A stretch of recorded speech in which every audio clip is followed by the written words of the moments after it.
Olá, eu sou a Adriele Gonçalo. E eu sou a Daniela Ferreira. Você está ouvindo De Propósito. A cada episódio, vamos entrevistar profissionais de empresas que fazem a diferença, marcas que impactam positivamente a sociedade. Inspire-se e haja de propósito. Olá, sejam bem-vindos e bem-vindas ao episódio de hoje. Nós vamos conversar com a Ana Paula Kageyama, que é a diretora sênior de operações do PayPal para a América Latina. Ana, muito obrigada pela presença. Muito obrigada, é um prazer estar aqui com vocês. Obrigada, tudo bem, Adri? Tudo bem, seja bem-vinda, Ana. Obrigada. Vamos começar contextualizando um pouquinho da história, e da presença do PayPal no mundo e no Brasil. Se você puder dar um overview aí para o pessoal. Bom, o PayPal é a maior empresa global de pagamentos pela internet. Hoje nós temos 305 milhões de clientes. Estamos em 200 países e operamos em aproximadamente 40 moedas. Nossa sede hoje é no Vale do Silício e a gente tem operação espalhada no mundo inteiro, trabalhando e atuando para os nossos clientes. Pensando nesse quesito, numa empresa global, como vocês estruturaram o propósito da marca? Existe alguma peculiaridade dessas culturas em cada região? O PayPal, nosso grande objetivo e a nossa missão é democratizar a área financeira e tornar mais fácil as operações financeiras, né? Então, assim, com isso, até olhando para o nosso público interno, nós temos 122 nacionalidades, né, espalhadas pelo mundo inteiro de funcionários. E o que a gente entende por trás disso? Que a nossa grande missão é facilitar globalmente as transações financeiras. Então, com isso, a gente trabalha muito forte para criar produtos e serviços para que a pessoa que está morando hoje no Japão e queira mandar um valor para o Brasil, ou dos Estados Unidos para o Brasil, México, El Salvador, Guatemala, seja para onde for, isso seja uma transação muito simples, rápida e fácil, né? Então, com essa missão, é o que norteia todos os nossos produtos, processos, e é o grande mindset da companhia hoje. O PayPal, ela me traz uma imagem, assim, de uma empresa jovem, né? E aí, eu até li antes do nosso programa aqui, que já tem aí mais de 20 anos, né? Era do eBay, enfim. Como que foi essa cisão e depois, como é que ela entrou no Brasil? Foi muito legal. Eu tô no PayPal desde 2010, então tô completando 10 anos e vim pro PayPal aqui no Brasil justamente para que a gente pudesse montar a operação, né? A história é muito bonita, né? Junto com o eBay, a gente já construiu uma linda marca, né? Juntos. Em algum momento da história, a gente entendeu que era importante que cada um se separasse e seguisse o seu caminho, porque o mercado, ele exigia isso, né? Uma diferenciação de foco, uma diferenciação de missão e assim por diante. Hoje continuamos parceiros, a gente tem uma sintonia muito grande, mas a gente entendeu que foi a melhor decisão a ser feita, foi a separação mesmo, para que a gente pudesse continuar expandindo a companhia. Pensando nesse contexto de expansão, vocês internamente acreditam no discurso de democratização da moeda, né? Porque a gente está falando de mais de 200 países, né? Então, você tem muita moeda ali dentro. Como os colaboradores encaram isso no dia a dia, assim, como relação de propósito, de trabalho? Eu acho que tem muito também dos valores que foram criados, e aí voltando um pouquinho aí nessa questão de quando foi feita a divisão PayPal e eBay, a gente reconstruiu a cultura também, e depois eu posso falar um pouquinho como que foi essa história. Mas, sem dúvida, eu acho que a gente vê um nível de engajamento muito forte, porque os funcionários, eles entendem que essa missão é algo muito intrínseca dentro da companhia, né? No sentido de que, hoje, o número de não bancarizados globalmente ainda é muito grande. Muitas pessoas não têm acesso a um sistema bancário para poder operar uma transação. E é exatamente aí, nesse ponto, que é o grande objetivo do PayPal, de facilitar. Não necessariamente você precisa ter uma conta bancária para operar. Eu me lembro até de uma situação, teve um período que eu fazia aula de inglês com uma californiana e ela sugeria pagar pelo PayPal porque era mais fácil, ela já tinha uma conta, né? Então, acho que a gente consegue reunir as pessoas e uni-las através da moeda e com a oportunidade. Quais foram os desafios para vocês nessa jornada? 5 anos atrás, quando foi feita o que a gente chama de split, né? A divisão entre PayPal e eBay, a gente, de fato, precisava construir uma nova cultura, porque o que era junto se tornou separado e a gente precisaria repensar nisso, né? Então, foi um lindo trabalho, que eu acho que é um trabalho que a gente tem muito orgulho de contar e dividir, porque eu acho que tem um grande valor para todas as pessoas que hoje estão no mundo corporativo, seja ele uma empresa pequena, média ou grande. E aí, como que foi feito, né? Dentro do PayPal, eles elegeram 17 embaixadores da nova cultura, e eu tive a sorte de ser uma dessas pessoas escolhidas para a América Latina. E aí, qual foi o trabalho? A gente foi para dentro dos escritórios, a gente circulou nas áreas onde os funcionários trabalham, observamos quais eram as principais dificuldades que eles tinham, quais eram as diferenças. quantos homens, quantas mulheres, quantos negros, quantas pessoas representavam o público LGBT+. Olhamos para tudo isso, fotografamos, escrevemos, respondemos pesquisas, todos os funcionários em conjunto, e a gente foi para San José, na Califórnia, onde é a nossa matriz, e nós, cada um desses 17 integrantes, eles voltaram com um material. E ao longo de uma semana, a gente foi discutindo quais seriam os 4 pilares do PayPal dali para frente.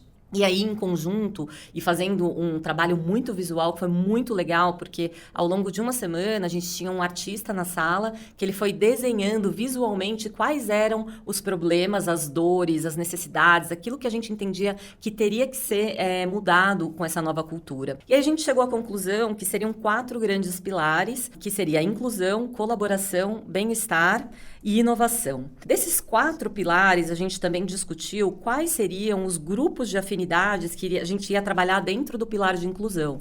E aí a gente definiu alguns grupos, um grupo que a gente chama de Pride, com um foco no público LGBT+, a gente tem um grupo que chama Amplify, que olha só para os negros no ambiente de trabalho, a gente tem um grupo que chama Aliados, que olha só para os latinos, e aí a gente olhou para todos esses grupos de afinidade e começou a traçar todo um trabalho tático mesmo no dia a dia, cada um voltou para o seu país e começou a criar as ações práticas para que aquela nova cultura fosse disseminada e que, de fato, as ações fossem modificadas, né? Trabalho extremamente forte com os líderes, e aí a companhia entende que a gente precisa liderar como exemplo, caso contrário, nada vai evoluir, e aí essa cultura foi se multiplicando dentro da organização.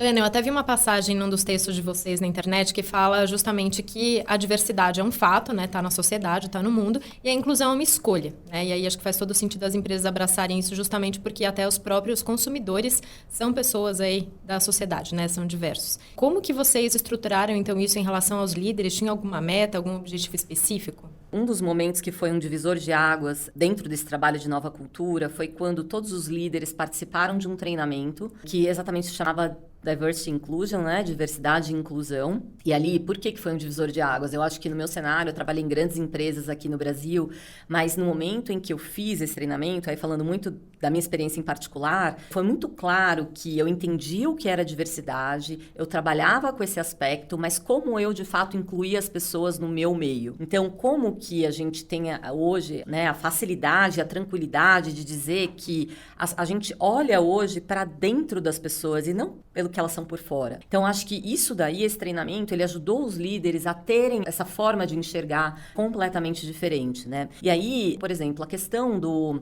de você fazer uma mudança no processo seletivo para que você tenha um público mais diverso dentro da sua equipe, obviamente, a questão do LGBT+, não deve, nem pode, jamais faria qualquer tipo de checagem no processo de entrevista, mas depois que as pessoas entram e elas se sentem tão à vontade dentro da companhia, a gente consegue entender isso claramente, porque os parceiros, companheiros, eles fazem parte do dia a dia, então eles têm muita tranquilidade de falar de aspectos pessoais. Então, acho que esse é um exemplo clássico, né, de que foi, de fato, uma transformação dentro da organização, partindo da liderança. Ana, como funciona a composição do Conselho Global? Existem mulheres, minorias? Só respondendo a questão realmente do conselho, hoje são 50% mulheres, né, e 50% homens. E eu entendo isso muito claramente, que o modelo veio já com essa transformação do conselho, nos cargos de altíssimo nível dentro da organização, como senior vice-presidentes, por exemplo. A gente já tem essa mesma distribuição, 50 a 52. Obviamente que às vezes tem algumas oscilações, porque isso não é regular, né? A gente tem pessoas entrando e isso é dinâmico. No Brasil, por exemplo, mais de 54% do cargo de diretoria são mulheres, então isso é muito forte, essa questão da valorização e da distribuição de uma forma saudável, assim como também a questão de equiparação salarial que foi feito já há uns 3 anos atrás, olhando cargos e fazendo essa equiparação para que não existisse nenhuma diferença. E falando desse contexto, dentro da companhia, qual é o percentual de diversidade? Vocês acompanham isso? Pensando muito pro lado da sua função diária, né, que é customer, como isso influencia no cliente final, assim? Vocês conseguem acompanhar esses resultados? Houve algum aprendizado nessa jornada? Hoje, só para que a gente possa ilustrar o quanto essa questão da diversidade ela é importante e é presente, antes de um processo de seleção, nós procuramos olhar para o organograma e ver quais são as diferenças e quais são os públicos que a gente precisa trazer para dentro da organização. Já tiveram momentos que a gente foi para o mercado só buscar mulheres negras, porque a gente via que tinha um desbalanceamento dentro do nosso organograma. Então, a gente acompanha isso muito de perto. Hoje, por exemplo, na nossa área de operações, a gente tem 25% de negros trabalhando na operação.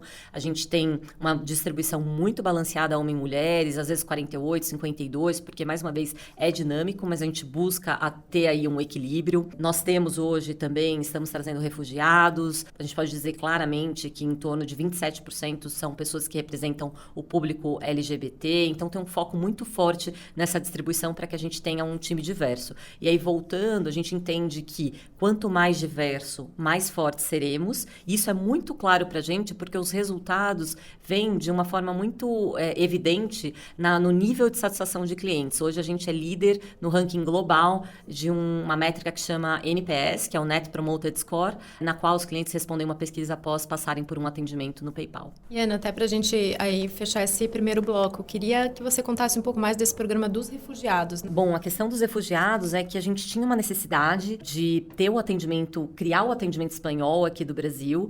Em dezembro de 2018, a gente começou um projeto piloto, onde a gente conseguiu contratar 10 pessoas para até avaliar como seria esse atendimento, e foi um sucesso. E nesse processo de contratação, quando a gente começou o processo de contratação, a gente viu que tinha um público muito disponível e com altíssima qualidade, que era justamente muitas pessoas que estavam vindo para o Brasil em busca de emprego e são venezuelanos, né? E aí foi um grande sucesso, e com isso a gente começou a expandir em parceria com a Saitel, que é um grande parceiro nosso. E hoje nós temos uma operação de aproximadamente 100 funcionários trabalhando para a América Latina, servindo mais de 21 países, onde 70% são refugiados. Então, para a gente foi uma grande surpresa, algo muito que a gente se sente muito orgulho de poder ajudar, porque a gente sabe as dificuldades que essas pessoas chegam no Brasil e elas têm um sonho, né, de poder proporcionar o mesmo padrão de vida que eles tinham lá na Venezuela para os familiares que estão aqui, ou até mesmo trazê-los para o Brasil.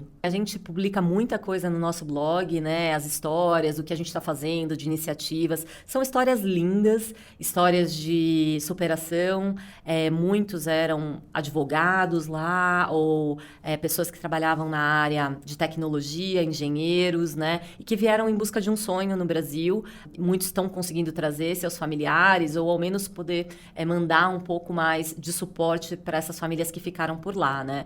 Mas é uma linda história de aprendizado, de cultura, onde todo mundo ganha. Nesse mesmo escritório, a gente tem muitos funcionários brasileiros trabalhando lá, e que eles estão tendo a oportunidade de ter uma experiência incrível. E além de também aprender o idioma, né? Porque o convívio, né? Onde está todo mundo junto hoje. Então, acho que a relação ganha-ganha aí é super bacana.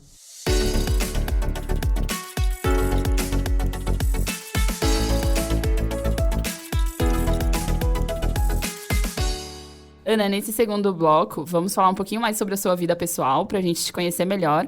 Você é formada em contabilidade? Isso, contabilidade. E depois você fez uma pós, continuou nessa área financeira, como foi? Eu vim de uma família onde o meu pai, ele é contador e auditor, né? E aí, na época que eu estava escolhendo a faculdade, eu não sabia muito bem o que fazer. Ele falou, filha, faz contabilidade.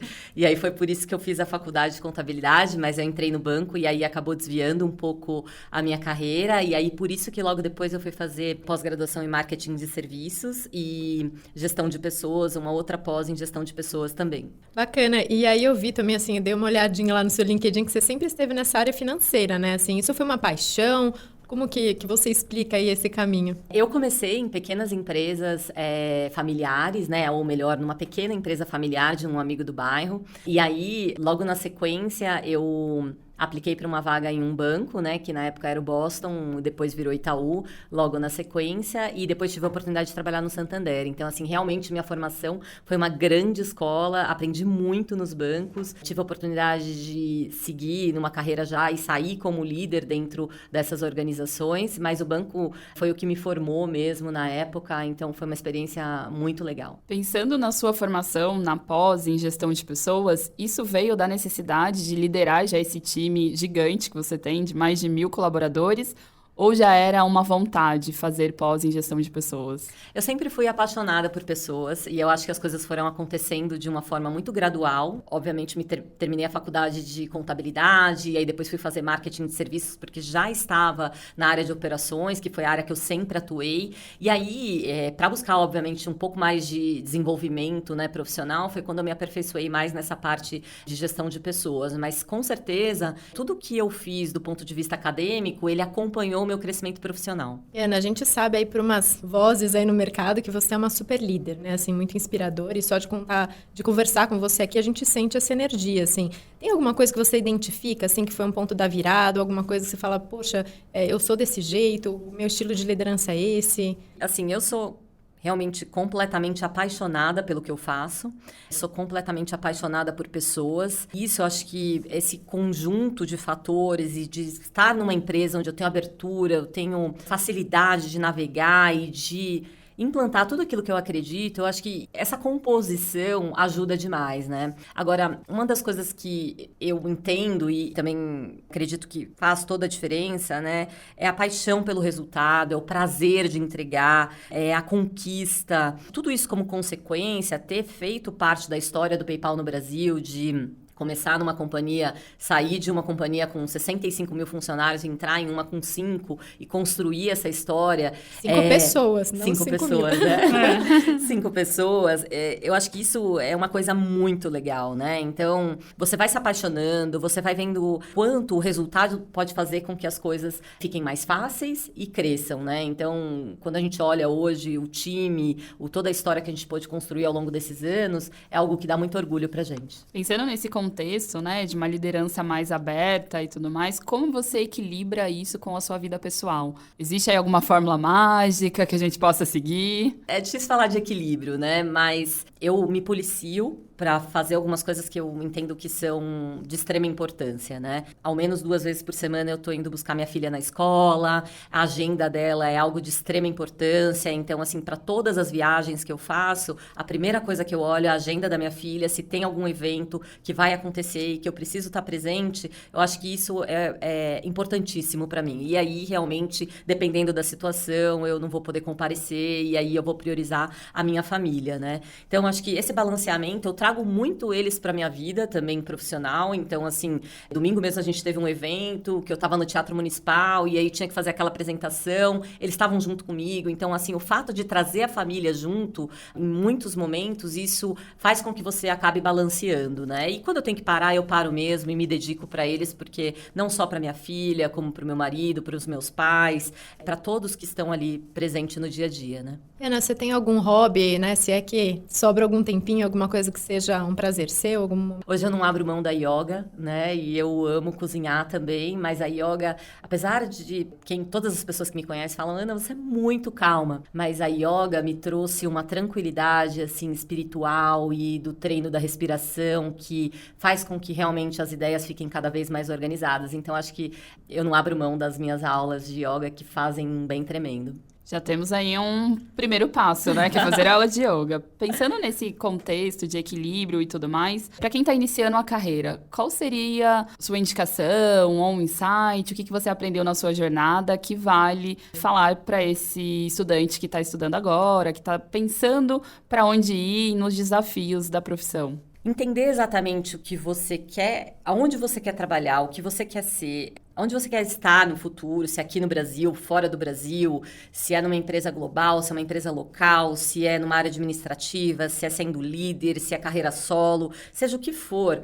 é necessário ter um amadurecimento. E às vezes a gente quer essas respostas aos 20, aos 30 anos, e isso não vem tão rápido. Eu costumo dizer que a carreira, ela é semelhante a um voo de avião. No começo ele tá subindo, tal, às vezes você pode pegar algumas turbulências, você vai sentir um pouco mais, até você conseguir chegar num voo de cruzeiro mesmo, né? Que você tá numa altitude alta, que as coisas já estão mais tranquilas, que você vai conseguir fazer uma refeição mais com uma tranquilidade maior e assim vai. Então, É muito importante, acho que 2 grandes sinais, né? Se você não tem certeza que você está na direção correta, mas você está tranquilo, não está desconfortável, aquilo te faz levantar de manhã de uma forma tranquila, você vai para o trabalho, você executa, continua. E vai investindo, vai recebendo informações e vai se aperfeiçoando. Agora, se é algo que te incomoda demais, aí é o momento de rever. Acho que é muito importante a gente ter ciência de que isso não vem tão rápido. Ele vai demorar, você vai encontrar o seu caminho,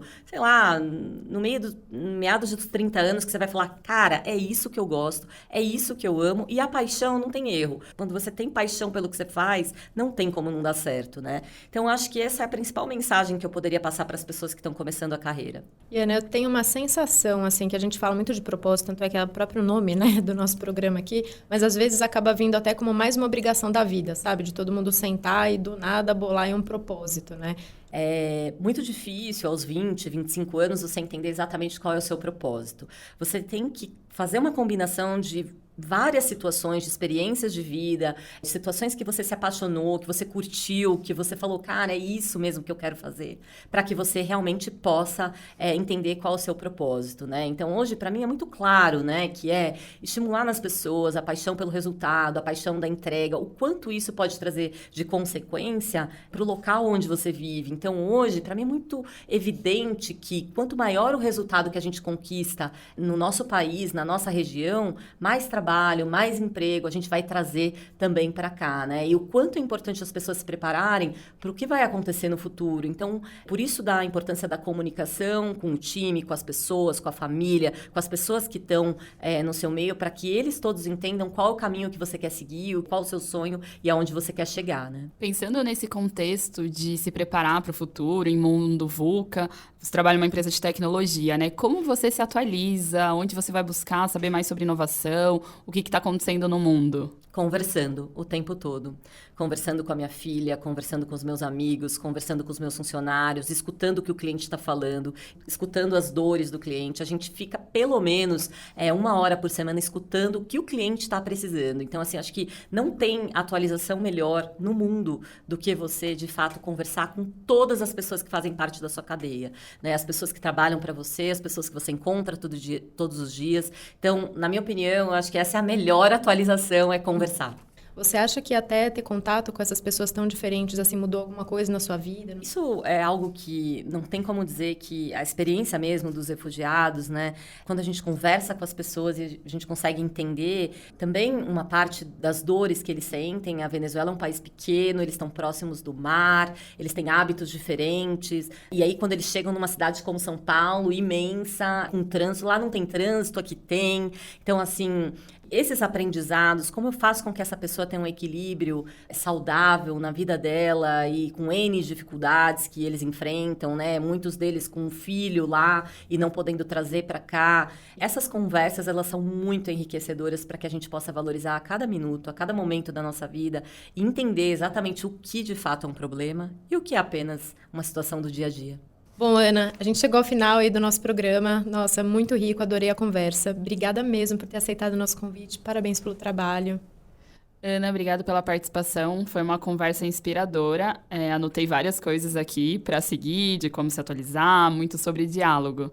Ana, você quer deixar um contato onde é que o pessoal pode acompanhar um pouquinho mais da sua vida e da sua carreira e do PayPal? Vocês podem me procurar no LinkedIn, Ana Paula Kageyama. Lá tem todos os artigos e todas as novidades do que a gente vem fazendo. Então fiquem à vontade para me procurar por lá. Obrigada, Ana. Obrigada, valeu, gente. Até mais.